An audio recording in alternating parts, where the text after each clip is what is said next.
108వ సర్గము. జాబాలి శ్రీరామునకు నాస్తికవాదమును వినిపించుట, రాజ్యపాలనము చేయుమని నుడువుట. ధర్మజ్ఞుడైన శ్రీరాముడు ఈ విధముగా భరతుని ఓదార్చుచుండగా బ్రాహ్మణోత్తముడైన జాబాలి ధర్మ విరుద్ధముగా ఆయనతో ఇట్లు పలుకదొడంగెను. ఓ రఘురామ, నీవు చెప్పిన విషయము బాగుగనేయున్నది. కాని నీవంటి ప్రజ్ఞాశాలి మనోబలముగలవాడు ఒక అజ్ఞానివలె ఇట్టి నిరర్ధకమైన ఆలోచనలను మనస్సునకు రానియరాదు. ఈ లోకములో ఎవరు ఎవరికి బంధువులు, ఎవరివలన ఎవరికి లాభము? ఏ ప్రాణియైనను ఒంటరిగానే పుట్టును, ఒంటరిగానే మరణించును. కనుక రామ, ఇతడు నా తండ్రియనియు ఈమె నా తల్లియనియు మమకారములను పెట్టుకునువానని పిచ్చివాననిగా భావింపవలెను.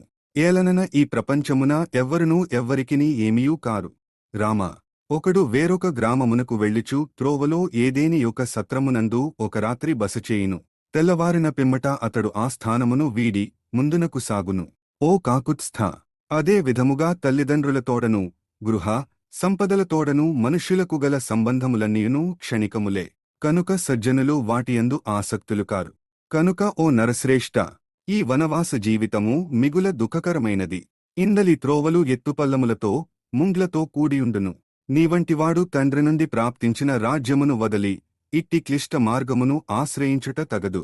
దేశాంతరముననున్న భర్త కొరకు నిరీక్షించుచు వ్రతపరాయణైన స్త్రీవలె అయోధ్యానగరదేవత నీ కొరకై నిరీక్షించుచున్నది.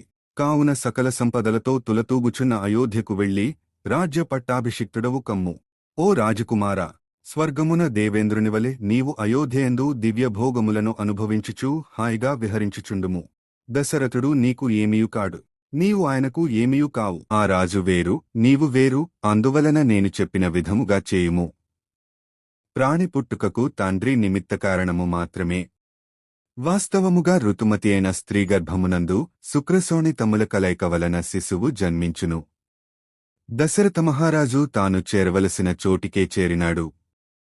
ఇది సమస్త ప్రాణులకును సహజము. నీవు అనవసరముగా బాధపడుచున్నావు. అందుబాటులోనున్న సుఖభోగములను అనుభవింపక కేవలము ధర్మాచరణమునందును ధనార్జనయందును మునిగియుండు వారిపై నాకు జాలి కలుగుచుండును. ఇతరుల కామపరతంత్రుల విషయమునగాదు. ఏలననవారు ధర్మపరాయణులు. ధర్మాచరణము పేరుతో బ్రతికియున్నంతకాలము దుఃఖములనే అనుభవించి కడకు మట్టిపాలగుచుందురు. ఈ లోకమున జనులు అష్టకాశ్రాద్ధములను ఆబ్దిక శ్రాద్ధములను నిర్వహించుచు ఆ అన్నము పితృదేవతలకు చెందుచుండునని నమ్ముదురు. కాని బాగుగా విచారించి చూచినచో అన్నము ఇచ్చటనే నశించునుగదా. మరి మూతులైనవారు ఎట్లు భుజింతురు? ఒకరు భుజించిన ఆహారము మరియొకరి శరీరమునకు చేరినచో దూరదేశములకు వెళ్ళెడి వారికై శ్రాద్ధములను పెట్టవలెను. అప్పుడు వారికి దారిబత్తములతో అవసరముండదు. దేవతలను ఆరాధింపుము, దానములను చేయుము, దీక్షతో యజ్ఞములను నిర్వహింపుము, తపములను ఆచరింపుము.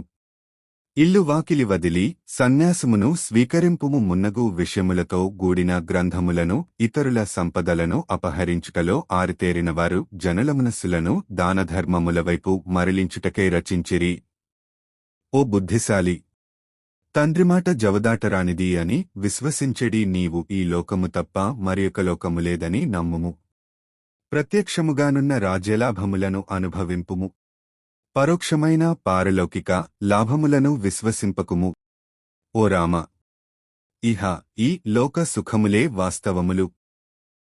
పరలోకము అననది లేనేలేదు అను సత్పురుషుల ప్రమాణమును అనుసరించుము. భరతుడు ప్రాధేయపడుచున్నట్లుగా కోసల రాజ్యమును గ్రహింపుము. వాల్మీకి మహర్షి విరచితమై ఆదికావ్యమైన శ్రీమద్ రామాయణమునందలి అయోధ్యాకాండమునందు 108వ సర్గము సమాప్తము.